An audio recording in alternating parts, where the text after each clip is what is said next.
Tendereza Kristo eri gwe naina ali okuwuliza njagala okwebaza okubanga weekomedde ku programu eno n'okubeera nga nkwebaza okubeera nti watwala okusalawo okubanga ofuuka omwizi ow'ekigambo kya Katonda. Neebaza oyo atusobozesa okubanga kaakano tukyali balamu n'okubeera nga yatulonda okubanga tufuuka abakozi ewamu naye. Manya n'eddoboozi nze Mazima Kenneth, onakuba tugenda kuba tutunulira ku nsonga eyitibwa ani kalabalaba omutuufu. Ani kalabalaba omutuufu oba ani omukuumi omutuufu.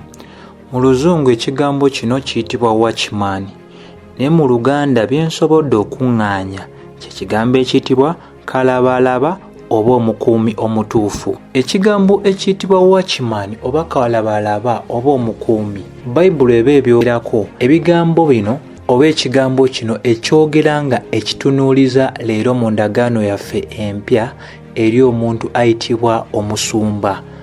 Bw'oba ogamba nti oli musumba, Bayibuli ekunnyonnyola ng'ekuyita mu ndagaano eno omuntu ayitibwa kalabalaba oba omukuumi.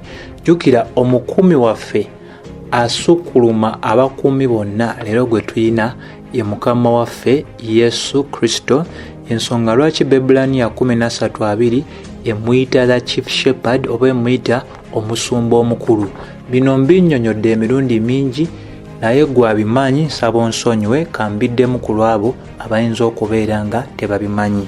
Tetuyina senior pastor mu kanisa. Senior pastor gwe tuyina ali omu ayitibwa Mukama waffe Yesu Kristo. Ffe abaweereza abalala abali mu ngeri y'obusumba tuli wansi wa senior pastor oba tuli wansi w'omusumba omukulu ayitibwa Yesu Kristo. Singa abantu bakuyita omusumba, olina okubeera nga osobola okutegeera bakuyita omusumba mu ttuluba ki. Gwe ssaabasumba oba gwe omusumba ali wansi wa ssaabasumba. Leero tulina kanisa ng'ez'Abaroma, ez'Abaprotestanti nga balina abantu abayitibwa bassaabasumba. Ekintu ekyo kikyamu nnyo nnyini ddala kubanga ekyo kya Mukama waffe Yesu Kristo yekka. Teri muntu yenna akola ki amwenkana.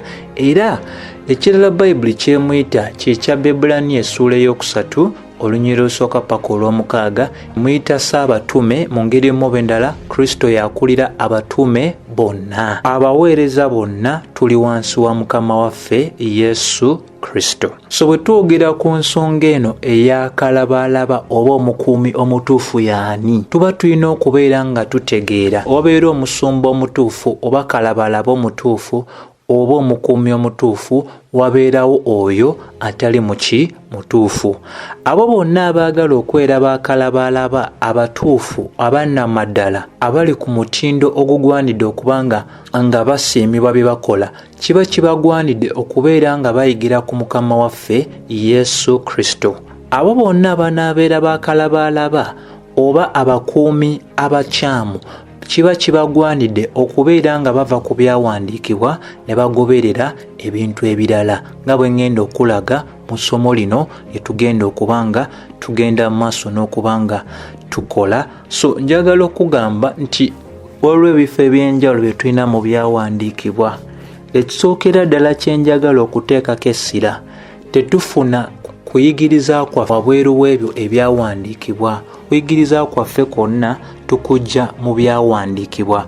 Abatume bye baatuwa mu ndagaano empya ne bakkirizibwa biwandiika bitumala.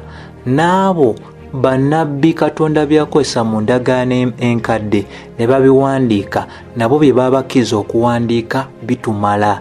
Y'ensonga lwaki bw'otunulira Abefeso essuula ey'okubiri olunyiriri olwa 20 lulaga nti kaakano ekkanisa eya Mukama waffe Yesu Kristo ezimbiddwa ku musingi ogw'abatume ne bannabbi, nga Yesu Kristo ly'ejjinja lyennyini erya nnamaddala ery'oku nsonda.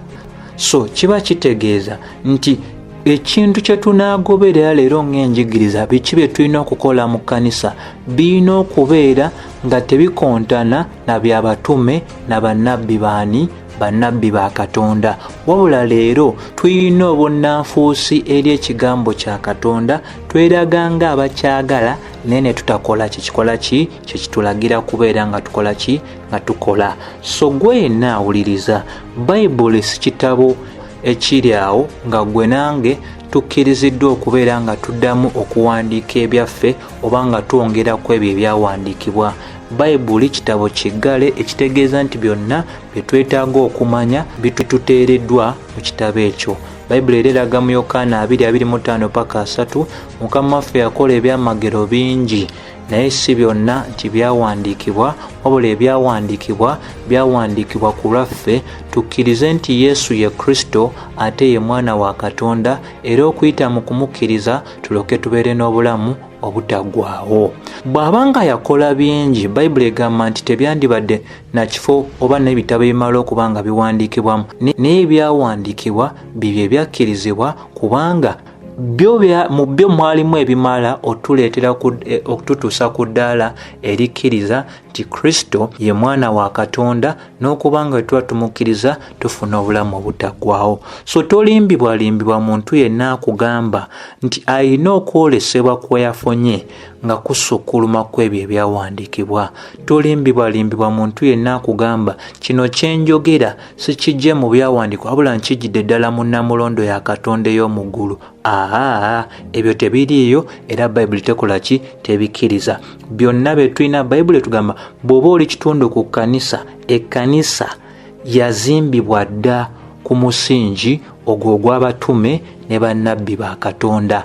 Ayitibwa omutume olunaku olwaleero si oyo omutume Bayibuli gweyogerako mu Bayibuli. Ayitibwa nabbi leero si oyo nabbi Bayibuli gweyogerako, ono atuwandikiddwa mu Efeso 2:2. Bano aboogerwako be yakozesa Katonda mu ngeri emu oba endala okuwandiika n'okuteeka ebintu ebyo mu nkola nga bwe yali abalagidde. Bonna abayinza okuba nga we bali leero tebali mu kigera kye kimu ne baana abatume abatwandikira ebyawandiikibwa wamu ne bannabbi abo abakkirizibwa okuwandiika ebyawandiikibwa nga Danyeri, Ezekieri, Isaaya wamu ate era ne Yeremiya n'abalala. Mu ndagaano empya ng'abatume omuli Pawulo, Peetero, Yokaana, Yakobo n'abalala. So ebintu bino tuba tulina okuba nga tukola tutya tubinnyonnyoka buki bulungi nnyo nnyini ddala. Jjukira eriiso eddungi lye lisobola okulaba ensobi weeri. Eriiso eritali ddungi eriiso eritasobola kubeera nga litegeera ensobi weekola ki weeri. So omuntu ayitibwa Kalabalaba omulungi kiba kimugwanidde mu ngeri emu oba endala okuba nga yeggulirawo eri okusomesa okwoyo Kalabalaba omukulu oba oyo omukuumi omukulu ayitibwa Yesu Kristo. Singa otunuulira ebyawandiikibwa mu Peetero ekisooka essuula ey'okutaano atandika nga naye bw'ati bw'atugamba. Tweyambise olw'omunaana ekisooka essuula ey'okutaano olunyiriri olw'omunaana. Egamba be sober and be vigilant. Egamba mubeere bazuukufu kimala era mubeere beegendereza. Wanga omulabe wammwe Sitaani atambula ng'awuluguma ng'atambula ng'anoonya oyo gw'anaakola ki gw'anaalya. So kiba kitegeeza nti kino nakyo kyanukula ebintu by'ensomesezzaako mu masomo ag'enjawulo ebiraga nti omulokole oba ekkanisa terina maanyi gasiba Sitaani, kubanga Sitaani tetugambibwangako nti tujja musiba, wabula Yakobo 4:7 etugamba kakkanira Katonda ziyiza omulabe n'omulabe anadduka. Sitaani teri n'omu asobola musiba kaakano, naye ku lunaku luli nga tuyingira mu myaka 1000 Mukama waffe n'abeera ng'alamula ku nsi kuno, Sitaani lwajja okwatibwa asibibwe malayika ey'enjawulo Katonda gye yateekateeka nga yegenda omukolako. Mwabagamba nti mumusiba leero n'enkya ne mumusiba, ekibuuzo kye tulina ani agenda mu maaso n'omusumuula nga tumaze omusiba? Kuba leero tumusibye ate n'enkya ne tumusiba. Ekyo kiba kirambulukufu gye tuli nti tetulina maanyi ga musiba, wabula tugondere ebyawandiikibwa, tugondere Katonda, olwo n'omubi yeyo engeri gye tujja osobola omuziyizaamu abeere ng'akola ki ng'atudduka. So Peetero awandiika ng'agamba tulina kuba bazuukufu kimala mu ndowooza ate tubeere beegendereza kubanga omulabe waffe si musibe atambula ng'awuluguma ng'empologoma ng'anoonya oyo gw'anaamiza omusu. Agenda kumiza baani omusu? Abo bennyini abagaanye okubeera nga babeera ba kalabalaba. Gwagamba nti oli musumba, gwagamba nti oli muweereza, olinako abantu ab'enjawulo olw'ekisa kya Katonda batadde wansi wo nga basobola okuba nga bakuwuliriza. Ogwanidde okubeera ng'obalabula ku nsonga ezaki ez'enjawulo. Jjukira ekigambo kino okuba omuzuukufu kye kigambo kye kimu okubeera nga mu ndowooza mu lulimi olwoli bagamba ng'oli kiriya ng'oli kiriya nga toliimu kantuntu kakubuzaabuzibwa oba mu kubeera mu ngeri emu endala kigambo kye kimu ekitegeeza okubeera nga toliimu ngeri ya biragalalagala. Ani yenna eyali yagadde okubeera nga asensikana empologoma nga mutamiivu ng'ogamba nti nze njagala nensensikana empologoma nga ndi mutamiivu nga ndimu n'otulo bulungi njiragireko awo? Ffenna tulina kubeera nga tuli bazuukufu nga tetuliimu kintu kyonna kireetera bwongo bwaffe kwebaka, nga tufaayo nnyo okubeera nga tukola tutya, nga tutunuulya ebigenda mu maaso, nga twewala ebyo byonna ebikontana n'ebyo ebyakola ki ebyatuweebwa mu byawandiikibwa. Ensonga eno enyi gye twogerako ey'abakalabalaba. Kalabalaba alina okukola ebintu bya mirundi ebiri. Alina okulabula ate alina kubeera mu ki? Alina kubeera omuntu asobola okubeera nga yekkaanya embeera obulungi. Mukama waffe Yesu Kristo bw'ati bw'ayogera Luka 21, tweyambise olunyiriri olwa 3:4. Bw'ati bw'agamba, take heed to yourselves, mufeeyo gye muli, lest at any time your hearts be overcharged. Muleme kubanga muganya, mufeeyo gye muli, emitima gyammwe gireme kutwalibwa n'amasanyu n'okutamiira n'emitawaana gy'obulamu, so that the day cometh upon you unaware, olunaku leme batuukako nga temutegedde. Wano alabula ng'agamba nti waliwo obusobozi obw'okubeera nga singa tetubeera bakalabalaba kimala, nga tuli baweereza, nga tuli bakristaayo, nga tetufaayo kubeera eri ensonga enkulu, tujja kumala nga tutwaliddwa ebinyomo eby'enjawulo, amasanyu ag'enjawulo, okutamiira mu bintu okw'enjawulo n'emitawaana egy'ensi egy'enjawulo. Olwo akaseera akakatyabaga, akaseera akakasameeme ne katutuukako nga tetwetegedde nakutegeera tikatutuuseeko. Ebintu bino tulina okuba nga tukola tutya? Tubigendera. Abatume babirabulako ne Mukama waffe Yesu Kristo, saabatume, saabasumba, naye ate n'akola ki? N'abitulabulako. Ensonga eno y'emu eddibwamu singa oba weetegereza ekitabo ekya Basesalonika, Abasesalonika essuula ey'okutaano olunyiriri lw'omukaaga bw'olutyo lugamba therefore let us not sleep. Omuntu yenna agamba nti oli mu kkanisa, Bayibuli ekugamba nti teweebaka ng'abalala bwe beebaka, naye tubeere nga tuli bakalabalaba ng'ate era tuli bazuukufu. Bw'egamba nti tuleme kwebaka tetegeeza kubeera ng'obudde butuuka mu bw'ekiro teweebaka, wabula bakugamba okutambula ng'oli mwegendereza, totambula ng'abo abeebafu, totambula ng'abo abatalina kintu kye balina kuba nga beekuuma, wabula etugamba tubeere bazuukufu, tubeere nga tusobola okubeera nga tutwekkaanya embeera. Ebintu ebyo bikulu. Ensonga y'emu eddibwamu mu Peetero ekisooka essuula ey'okuna olunyiriri lw'omusanvu, Bayibuli egamba but the end of all things is at hand. Enkomero y'ebintu byonna esembedde. Be ye therefore sober. Mufeeyo nnyo, mubeere bazuukufu era mubeere bakalabalaba nga mwewaayo ne musaala. Kati jjukira mutume we yawandiikira yagamba nti no enkomero y'ebintu esembedde. Wayiseewo kaakano emyaka 1900 bukya abatume bano babeera mu bulamu buno obw'ensi n'okulabula. Naye weewuunye bwe biba nga enkomerero y'ebintu byonna yali esembedde mu biro byabwe, nzikiriza ddala nti ffe abali mu mwaka guno ogw'2020 ate tusemberedde nnyo nnyini ddala.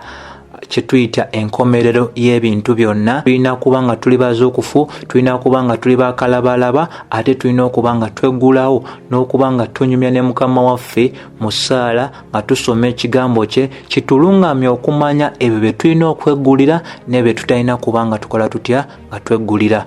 Ensonga eno ey'okubeera ng'omuntu abeera kalabalaba ye muntu omuzuukufu, ye muntu gw'osobola okugamba nti embeera temugwako bugwi, wabula mu kuba nti muzuukufu, obuzuukufu bwe bumuyamba okubeera ng'asobola n'okubeera nga ayambako abalala obutatwalibwa mbeera yonna. So kalabalaba aba muzuukufu. Ensonga etulagira ddala nti omuntu muzuukufu leero mu kanisa ya Kristo Yesu kwe kubeera ng'oli muzuukufu eri ebyawandiikibwa, si kubeera ng'oli muzuukufu eri okumanya engeri gy'ogenda odyeekadyekamu abantu, eri engeri gy'ogenda okulimbamu abantu, eri engeri gy'ogenda okubba abantu, eri engeri gy'ogenda okwezimbira erinnya n'okwezimbira ekyoyita ekkanisa nenga kijjukizo kyo. Kalabalaba si bwato bwabeera owa Bayibuli. Owa Bayibuli yeyekkaanya ebintu bitambula bitya, then n'alabula n'abala n'abagamba mwategedde waliwo ekijja. Mu bibiro ebyedda tugambibwa nti abantu bazimbanga eminaala emiwanvu nnyo nnyini ddala, ng'eminaala egyo bagiteekangako abantu abayitibwa bakalabalaba oba abakuumi abaagendanga mu maaso n'okulabula abaabanga mu kibuga titulina abalaba bavidde ku luuyi luli oba luno, bannange mwenna mutwale enfo oba mugwe mu nfo. So gwe yenna agamba nti oli kitundu ku mubiri gwa Kristo Yesu, Bayibuli ekuyita okubeera kalabalaba. Oyinza okwesiga abantu n'oga musumba wange anaŋŋamba, naye bw'anaabeera nga si muzuukufu, bw'anaabeera nga mwebafu, onakkiriza okubeera ng'olimbibwa kubanga mwebafu. Y'ensonga lwaki tugwanidde okwesomera Bayibuli zaffe. Wabula olunaku olwaleero bintu by'owulira njigiriza ekwatagana kubeera nga abantu bawulira bulizi bulungi, tolina kusuubirayo kubonaabona kwonna, tolina kusuubirayo kusoomozebwa kwonna. Abo si bakalabalaba. Tulina enjigiriza ez'amasitaani kaakano ezeeyongedde ddala okubeera nga zibuulibwa mu kkanisa ne zifuulibwa ekitundu ku ebyo ebintu bye tulina okuba nga tukkiriza naye ng'ate bikontana n'ebyo ebiri mu Bayibuli. Njagala nkulage ekitabo eky'endagaano enkadde ekiyitibwa ekya Ezekieri. Singa osoma Ezekieri essuula eya33 okutandika n'olunyiriri olusookera ddala, ojja kizuula nti mulimu ebintu ebikulu. Kati eno nga ŋŋendayo naye era njagala okuwa okulabula kubanga waliwo abalimbiddwa nga bagamba ti endagaano enkadde tekyalina kintu kyonna kyegasa. Mukama waffe tagambangako tina endagaano enkadde tekyalina kintu kyonna kyegasa. Ekyawandiikibwa kigamba kimu ti teyajja kudibya mateeka ne bannabbi wabula yajja gatuukiriza. Tetulokolebwa kuyita mu mateeka, tulokoka lwa kisa okuyita mu kukkiriza Befeso 2:8, naye tekitegeeza ti tewaliwo byakuyiga bye tusobola kujja mu ndagaano enkadde. Ebirungi bye baakola tubitwala, ensobi ze baakola tuziyiga ne tulema okuba nga tuzikola, nga Pawulo bw'atulaga mu Bakolinso ekisooka essuula 10 olunyiriri olw'6 paka olw'11. Ensonga y'emu gy'addiŋŋana ng'atusomesa mu Baluumi 15 olwokuna ng'agamba byonna ebyawandiikibwa olubereberye byawandiikibwa ku lwaffe, olwo tulyoke tubeere nga tusobola okuba nga tetuddiŋŋana nsobi ze ezimu ezaakolebwa abo abaatusookawo. Obuzibu bwe tulina kwe kubanga abantu beekubidde ku sayidi emu ne babeera nga tebasomesezza enjiri yonna mu bujjuvu. Abasinga oba batono ku bo si bakyamu mu ebyo bye boogera naye bakyamu mu ebyo bye batayogera. So tulina osomesa enjiri yonna oba kye twandise full gospel ne tutabaako kantu konna ke tukola ki ke twerekereza. Bayibuli ennyonnyola 3:3 olusooka egamba, again the word of the Lord came to me. Jjukira tusomeseza nga tugamba bannabbi ba Katonda abatuufu baabanga n'ekigambo kya Katonda. Bannabbi b'obulimba babigunjawo bugunji nga Yeremiya 2:3 wegenda maaso tulaga ne Yeremiya 14:14 nga bwegenda ddala okulaga ensonga. Naye tulaga nti omuntu Kalabalaba Omutuufu oba olina ogobera Yeremiya 2:3-28 bwegamba nti abaloota baloote naye gwe alina ekigambo kyange ekyaddala kisomeseze ddala nga bwe kikola ki nga bwe kiri. Olwokubiri, Son of man, kati ga mwana w'omuntu speak to the children of Israel. Jukira mu bannabbi bonna Ezekiel yalina erinnya erikwatagana n'erya Mukama waffe engeri Katonda gye yali yamuyitangamu. Yamuyita son of man oba yamuyita omwana w'omuntu. Jukira Ezekiel kifaananyi kya Mukama waffe Yesu Kristo mu ndagaano enkadde.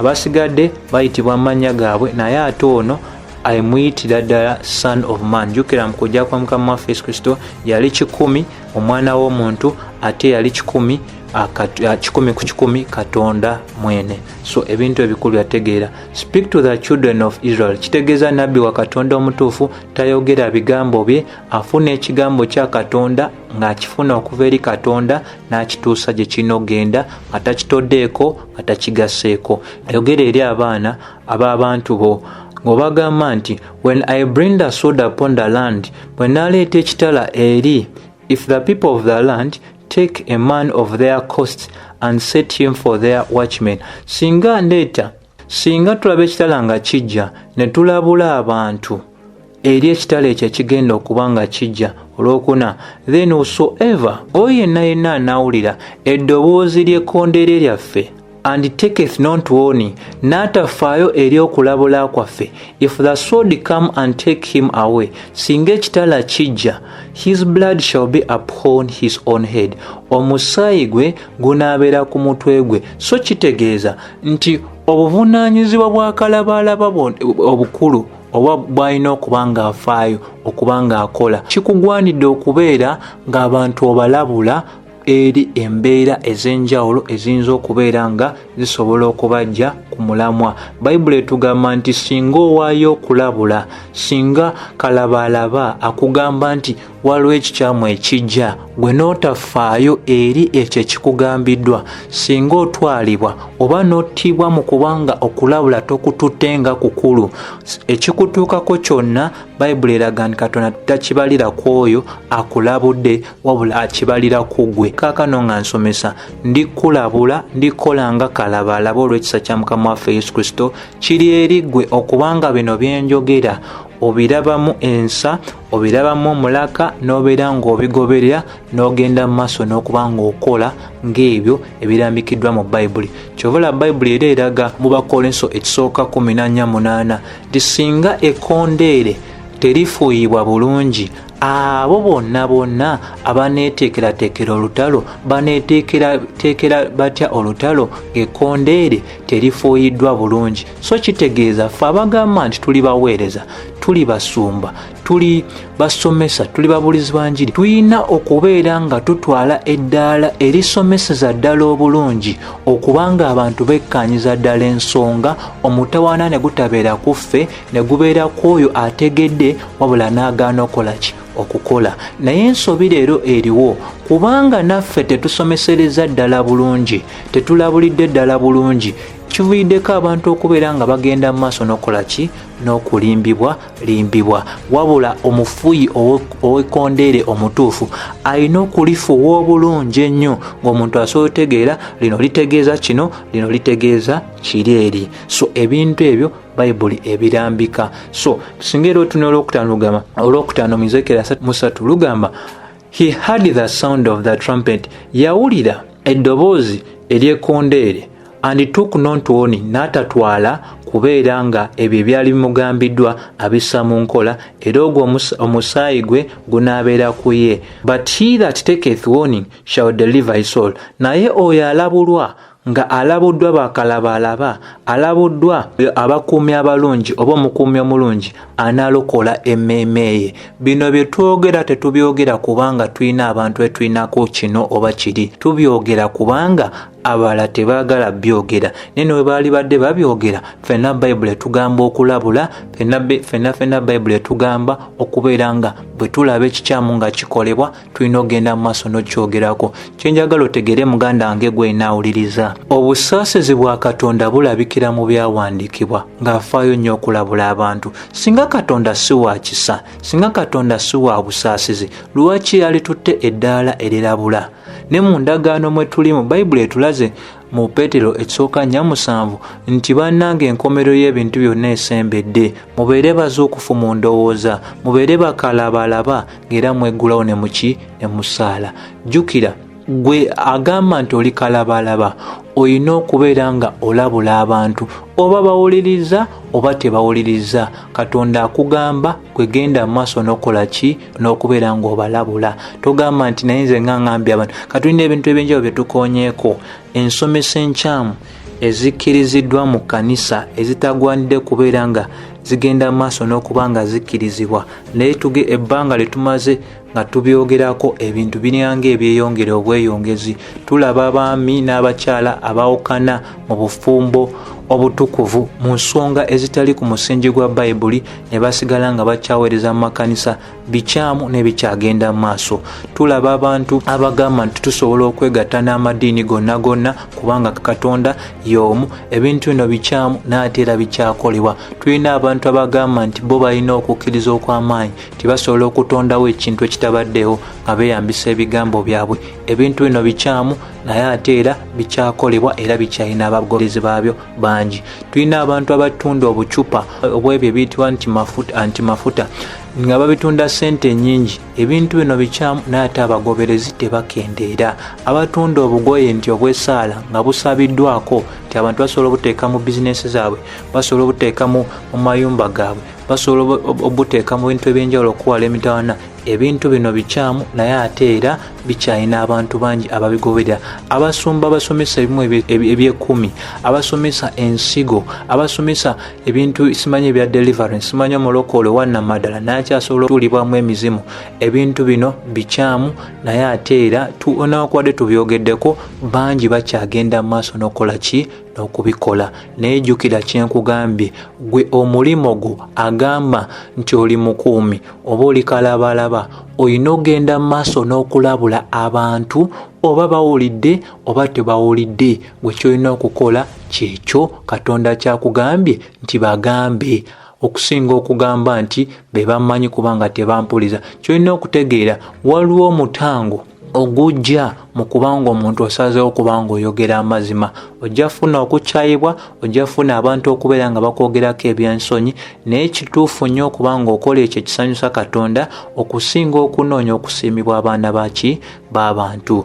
Nga bwe tulaba mu Yokaana essuula ey'okumeka ey'okutaano. Jjukira kalabalaba yenna abeera n'omulimo ogw'okubeera nga avunaanyizibwa eri ebintu ebyenjawulo ebigenda mu maaso n'okuba nga byetaagisibwa okuba nga abantu bibagambibwa okuba nga tebabitambuliramu. Ekintu ekisinga okuba nga kya nsonyi nnyo nnyini ddala mukwano ogwawuliriza kwe kubeera mu kkanisa, kwe kubeera wansi w'obuweereza oba wansi w'omusumba omwebafu atafaayo kulabula nti waliwo ebikyamu ebigenda mu maaso.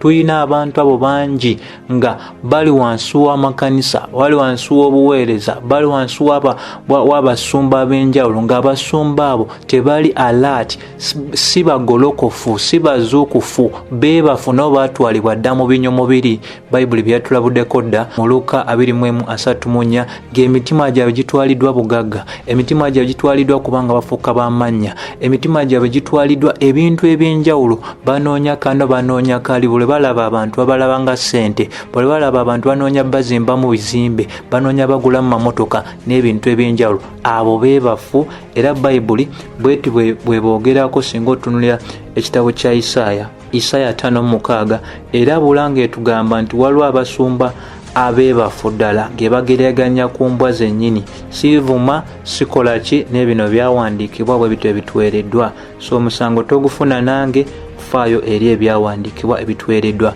Laba Isaaya 5:10 egamba his watchmen, bakalabalaba be, are blind, bonna bazibe b'amaaso. They are all ignorant, tebalina kumanya. They are all dumb dogs, balinganga embwa ezisirika obusirisi. They cannot bark, tebasobola na kuboggola. Sleeping and lying down, beebaka ne bagalamira wansi. Loving to slumber. Kati leero kyetwandigambye no baagala nnyo okwebaka kwe kuba nti baagala ebyo eby'emizizo, baagala ebyo Katonda by'abagaana okola ki? kwagala bo bibasazeewo ate okuba nga bakola batya nga beggulira. Bayibuli bagamba nti abantu ebato balinganga ki? Embwa ezikola ki? Ezeebako obwebasi nga tezibogola. Embwa ez'omu maka ziba n'omulimu ogw'okuba nga nazo zikola omulimu gw'abakalabalaba, nga bwe wabeerawo omuntu nga mugenyi, wabeerawo omuntu nga mupya nga tezimulabangako, zibogola n'eziraga nti waliwo ekikyamu ekiriwo. Abaweereza kibagwanidde okuba nga bakalabalaba, era ebyawandiikwa bibagereganya okubeera nga balinga ng'embwa abo abagwanidde okubaako kye bakola ne batakikola, wabula nga banyumirwa nga batwalibwa ebintu ebirala. 11. Yes, they are greedy dogs. Bamululu ng'embwa ezo which can never have enough.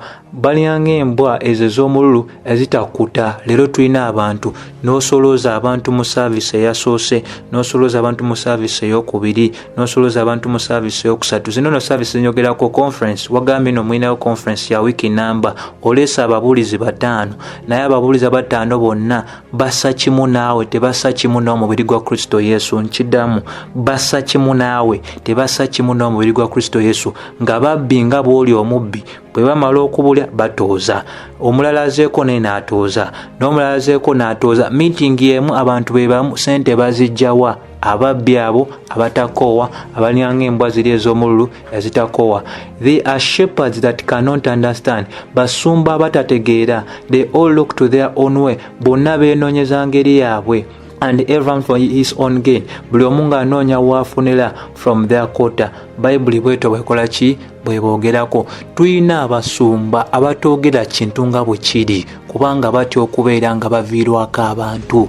Naye Mukama waffe Yesu teyali watutumu n'abantu bangi, kubanga yayogera amazima nga bwe gali. Yagamba abantu batalya mubiri gwe, bwe batanywa musaayi gwe, tebagwanire na kubanga bamugoberera. Ne bakyuka bangi ne bagenda ne bamuvaako. Yakyogera nga bwe kiri, ogwanidde okyogera nga bwe kiri, kubanga amazima bwe gato bwe gali. Leero tuli mu bubaka just busanyusi bantu, nga Bayibuli bwetulabula mu Timoseewo 2:3 nti ebiro birijja abantu ebalirekawo enjiri ey'amazima ne beenoonyeza abasomesa ebintu ebinyumira amatu gaabwe. So ebintu byemu leero bye tulimu. Ate kino njagala kikugamba, si kontana na muntu asomesa kintu kirungi oba enjigiriza ze twandise positive messages, naye kibi nnyo okunoonya oba okulaba ekirungi Katonda waatakiraba. Bagambye Kabaka Sawulo, genda otte Abameriki bonna, ta ensolo zaabwe zonna na buli kantu kaabwe tobaako kyoleka. Atuuse eri n'abaako be yatta, then ensolo ezirabika obulungi n'azeesigaliza, n'agamba tizino ensolo zabadde ennungi Mukama twakirowoozezaako nti tulibaziwaayo eri saddaaka gy'oli. So tetulina kulaba kirungi Katonda waatakiraba. Katonda ayagala tuteeketeeka abantu be, y'ensonga lwaki tugamba nti bw'oba oli mulokole weesomere Bayibuli yo, nga Bayibuli bweragira Basesonika 5:5 nti ebiro birituuka nga bagenda maaso n'ogamba mirembe mirembe mirembe mirembe, naye mu masekkati g'okulangirira emirembe tebalimanya wabo bijja bulikola ki gye buva. Ensonga yemu eddibwamu mu Yeremiya 8:11.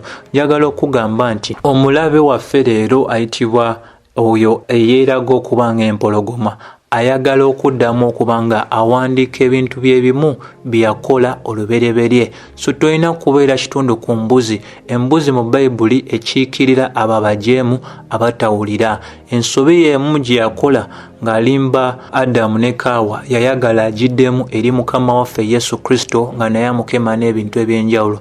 Ekyensonyi kiri nti Mukama waffe Yesu Kristo ebintu byakemebwa nabyo Sitaani n'abigaana. Leero abasumba bye babuulira yenjiri enkulu. Babuulira bintu, babuulira kwegulumiza, obeere walinnya nga buli otambula buli omu asobola okutegeera. Babuulira manyonyi, mamotoka, mayumba, mawanga. Zenjiri ze bagenda maaso n'okola ki? N'okubuulira ebitalina akakwate konna n'ebyo ebyakola bitya ebyawandiikibwa. So tulina kubeera nga tuli baki? Beegendereza. Singa era weetegereza ekitabo kya Yeremiya kigenda maaso ne kitulaga, singa osoma Yeremiya 6, gw'olina kukola mulimu gwo, sifaayo baani abakkiriza kyoyogera na baani abatakikiriza. Singa osoma Yeremiya 6:16, tuli mu biro bino byennyini, eraga bw'eti nga bwe yakikola mu biroji. Ono y'omu kuba nabbi abaabonaabona ennyo, bannabbi abataafiirwako ku ebyo bye baali babagambye okugamba abantu ab'omulembe gwe.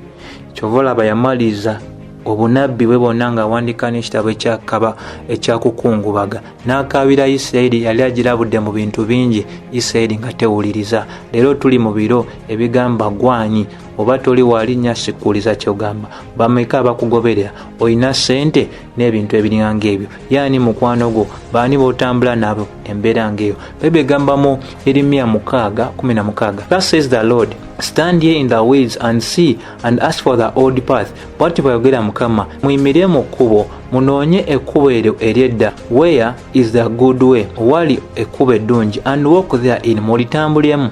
You shall find rest for your souls. Munaafuna okuwummula okw'emmeeme zammwe. But they said, we will not walk therein. Mulimu abamu nga ne banaafuna okulabulwa bagenda maaso nga boogera ng'abantu abaali mu biro ebya Yeremiya nga bagamba tetujja bitambulyamu temututawaanya. 16 Also I set a watchman over you. Nteeka kalabalaba eri mmwe, saying hearken to the sound of the trumpet. Muwulirize eri okuvuga kw'ekkondeere kwekivuga. But they said we shall not hearken. Ne bagamba tetujja kulya. Leero tugamba tebituwandiikiddwa bimala, naye olya ng'omuntu akyagamba nti Katonda alina ekirala kyendaze tekiri mu byawandiikibwa wabula nakijidde ddala mu nnamulondo ya Katonda oba ku nnamulondo ya Katonda. Bw'oba olina obuzibu n'ekyensomesa genda ku nnamulondo ya Katonda gw'oba obuuza. So tulina ebintu by'abantu ne bakuba aleluya eziteesigamyeko kumanya wabula nga zeesigamye ku butamanya obyawandiikibwa. Tulabye abantu leero nga babayira soda, abantu nga bayiriisa amakovu, abantu nga babaliisa obupale, abantu nga babanywesa jiiki, abantu ne babaliisa omuddo, abantu ne batuuzaako emizindaalo, abantu ne beetikka abasumba babulya nga babasitudde. Biri mu mulembe guno bw'obyogerako bagamba tetujja biwuliriza, tetujja bigondera nga Bayibuli bw'ebiraga bwe byali mu mulembe guli. Jjukira ng'oyagala okutegeera ebinaabawo mu maaso olina osooka otunuulira biki ebyaliwo emabega. Ensonga lwaki Pawulo abawandiika agamba tubawandiikidde nga tetwagala muddingane ensobi y'emu, kubanga eby'endagaano enkadde byawandiikibwa ku lwammwe muleme okuddingana ensobi ze zimu. So singa tetuwuliriza ensobi ezaakolebwa bali ne tutabeera bantu bagonvu kimala okuwuliriza ebiba bitugambiddwa, tugenda kuddamu ensobi ze zimu. Olunaku olwo tulina bakalabalaba be twandigambye nti tebali ku mutindo, abayitibwa abasumba abeebasa obwebasi, abakkiriza abantu okutambula nga tebalabuddwa. Kugamba tayagala banyiza, tayagala kendeeza kibiina kye, kubanga kibiina bwe kikendera sente zigenda kukendeera. Naye omuweereza owannamaddala, kalabalaba owannamaddala alina okuba nga yeewaayo eri obuweereza bwe nga bwe bagamba Timoseewo. Jjukira Timoseewo bwe bamugamba mu Timoseewo 2:5 bw'ati Pawulo yamugamba 5 yamugamba, but watch you in all things. Beera mwegendeza, beera kalabalaba mu bintu byonna. Endure affliction, gumira okunyigirizibwa, to do the work of an evangelist, ng'okola omulimo ogw'oyo omubuulizi w'enjiri. So omulimu gwo gwagamba nti oli mukulembeze, ogukola olabula abantu, osomesa amazima, obalaga nti ebiri mu byawandiikibwa bimala, obwakkiriza ogenda mu nkuŋŋaana, zisemina, ziconference ez'abantu abongera ku byawandiikibwa. Ebintu ng'ebyo tulina okuba nga tukola tutya katulabula.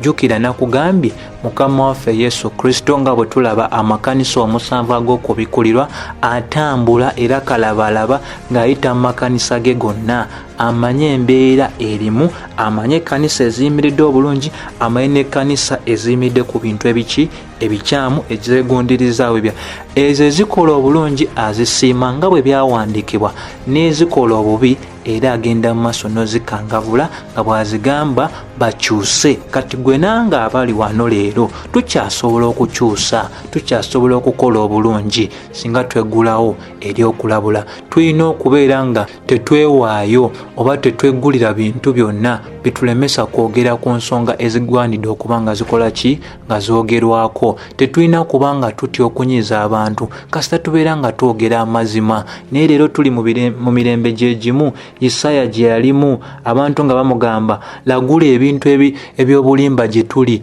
nagula ebintu ebitunyumira. Singa otunula Isaaya essuula eya 30 olw'ekumi paka olw'ekumi lutulaga nga abantu bamugamba totubuulira mazima, tubuulire bulimba bwokka ffe bwe twagala. Ensonga y'emu eddibwamu mu Yeremiya essuula ey'okutaano olwa 3 nga lutulaga ddala nti Katonda yennyini amanyi embeera z'abantu. Katonda bw'atyo yagamba, bakabona bange basomesa bikyamu, bagenda mu maaso n'okubba abantu, naye ate n'abantu wadde babawadde obunabbi obw'obulimba, n'abantu bange bwe baagalira ddala. So tulina abaweereza bangi nnyo abalirowoozeddwa okubeera bakalabalaba bw'abantu, nga nabo bennyini baffere, beetunda dda mu kubanga beezimbira amannya nga bafuuka batutumu n'ebintu ng'ebyo.